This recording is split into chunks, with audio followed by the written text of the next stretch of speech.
आज हम स्टार्ट करने जा रहे हैं। बेसिकली टेंस को पढ़ना है। अभी टेंस होता क्या और हम इसको क्यों इस्तेमाल करते हैं। टेंस से मुराद है जमाना। अब जमाने हमारे पास तीन तरह के हैं। टेंस जो है ना ये टाइम से निकला है। किससे निकला है? टाइम से। अब टाइम का मतलब वक्त होता है और टेंस का मतलब जमाना होता है। अब हम ये देखेंगे ये जो जमाने हैं वो हमारे पास वो भी तीन तरह के हैं और ये जो वक्त है वो भी हमारे पास तीन तरह के हैं।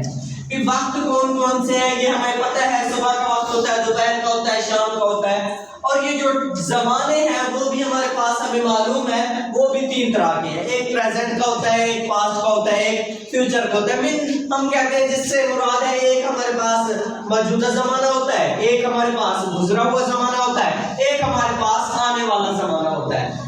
तो ये टाइम से निकला। अब हम इसकी डेफिनेशन देखते हैं। इसकी डेफिनेशन है सबसे पहले combination of time and work. Combination of time and work कि ये जो हमारे पास एक सेंटेंस होता है, सेंटेंस के अंदर वो या टाइम की बात करता है या वर्क की बात करता है। मे भी हम दोनों को भी एक सेंटेंस के अंदर इस्तेमाल करते हैं, लेकिन कभी कभार टाइम को अलग इस्तेमाल करते हैं, वर्क को अलग इस्तेमाल करते हैं। आज हम सबसे पहले प्रेजेंट को डिस्कस करने जा रहे हैं। प्रेजेंट से मुराद है मौजूदा।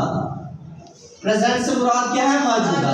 तो मौजूदा कैसे होता है? अब इसकी पहचान होती है हमारे पास कि जो एक उर्दू सेंटेंस होता है उसकी पहचान से हमें पता चलता है कि ये मौजूदा जमाना है, आने वाला जमाना है या गुजरा हुआ जमाना है। अगर हम बात कर रहे हैं प्रेजेंट की तो एक जो हमारे पास एक उर्दू सेंटेंस होगा उसके आखिर में है और हूं मौजूद होगा। अगर हम बात करेंगे प्रेजेंट इंडेफिनिट टेंस की, जिसकी प्रेजेंट इंडेफिनिट टेंस की जिसका मतलब है उर्दू में फिलहाल मौजूदा। प्रेजेंट इंडेफिनिट से क्या मुराद है? फिलहाल मौजूदा या फिलहाल मुतलक।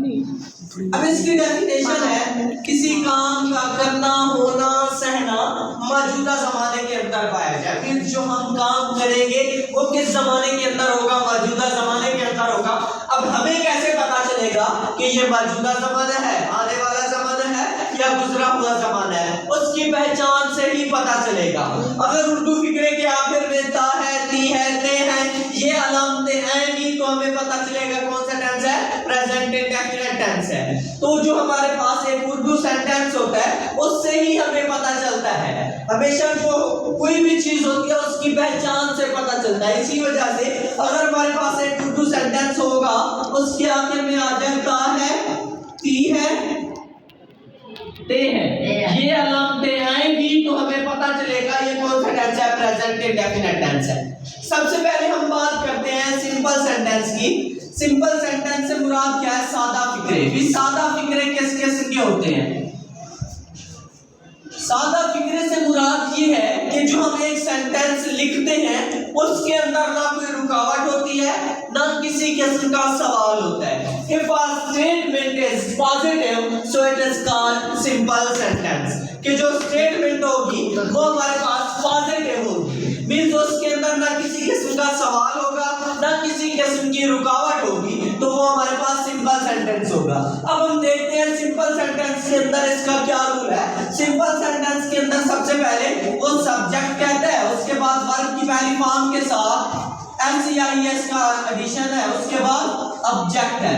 तो ये जो वर्ब की पहली फॉर्म के साथ SEIS का एडिशन है, अब ये वर्ब और ऑब्जेक्ट का रिलेशन नहीं होगा, सब्जेक्ट और वर्ब का रिलेशन बनेगा। कि अगर सब्जेक्ट हमारे पास ही, शी, इट और वह नाम होगा, सब्जेक्ट अगर हमारे पास ही, शी, इट और वह नाम होगा तो उसके साथ जो वर्ब की पहली फॉर्म है उसके साथ SEIS का एडिशन करेंगे। अगर सब्जेक्ट हमारे पास I, we, you, they होगा, they और जमा नेम होगा, तो जो वर्ब की पहली फॉर्म के साथ SEIS का एडिशन है वो नहीं करेंगे। वो एडिशन किसके साथ करना है? सब्जेक्ट अगर हमारे पास he, इनिशिएट और वह नाम होगा तो वर्ब की पहली फॉर्म के साथ SEIES का एडिशन करते हैं। अब सवाल हमारे पास ये पैदा होता है कि हम S किसके साथ लगाते हैं और ES किसके साथ लगाते हैं। अगर हमारे पास सब्जेक्ट जो है इनिशिएट और वह नाम होगा तो वहां वर्ब की पहली फॉर्म के साथ SEIES का एडिशन करेंगे। और हाँ, SEIES का एडिशन किस वक्त करेंगे, जब हमारे पास जो एक मेन वर्ब होता है, मेन वर्ब, अगर वो एंड होगा SHCHX O इन वर्ड के ऊपर खत्म होगा, मींस जो हमारे पास एक मेन वर्ब होगा उसके आखिर में ये लेटर आएंगे तो उनके साथ ES लगाएंगे। अगर ये लेटर नहीं आएंगे तो उनके साथ हम S लगाएंगे। अब हम देखते हैं नेगेटिव सेंटेंस, जिसे हम उर्दू के अंदर मनफी फिक्रे कहते हैं। मनफी फिक्रे किस तरह के होते हैं? If a statement is negative so it is called negative sentence. अब उसके अंदर दो तरह के हेल्पिंग वर्ब इस्तेमाल होते हैं, एक होता है डू नॉट और एक होता है डज नॉट। तो दोनों हेल्पिंग वर्ब किसके ऊपर डिपेंड करेंगे? सब्जेक्ट के ऊपर। अगर सब्जेक्ट हमारे पास ही, शी, इट और वैट नाम होगा तो उसके साथ हम डज नॉट लगाएंगे। अगर सब्जेक्ट हमारे पास आई, यू, दे और जमा नेम होगा तो उसके साथ हम डू नॉट लगाएंगे। तो इसी वजह से सिंपल सेंटेंस के अंदर फॉर्मेशन क्या थी? सब्जेक्ट वर्ब की पहली फॉर्म के साथ SEIES का एडिशन और उसके बाद क्या था? ऑब्जेक्ट। नेगेटिव के अंदर इसकी फॉर्मेशन कुछ इस तरह होगी, सब्जेक्ट, उसके बाद है डू या डज, उसके बाद है नॉट, फिर है वर्ब की पहली फॉर्म, उसके बाद है ऑब्जेक्ट। अब नेगेटिव के अंदर हम वर्ब की पहली फॉर्म के साथ SEIES का एडिशन बिल्कुल भी नहीं करेंगे। वो किसके अंदर करेंगे? सिर्फ सिंपल सेंटेंस के अंदर। नेगेटिव के अंदर तो हम ऑलरेडी टू हेल्पिंग वर्ब इस्तेमाल कर रहे हैं, इसी वजह से वहां जो वर्ब की पहली फॉर्म होगी वही रहने देंगे, उसके साथ हम SEIES का एडिशन नहीं करेंगे। अब हम देखते हैं इंटरोगेटिव। इंटरोगेटिव से मुराद है इंटरोगेशन करना, मालूमात लेना, तो वो सवाल करता है, ठीक है ना।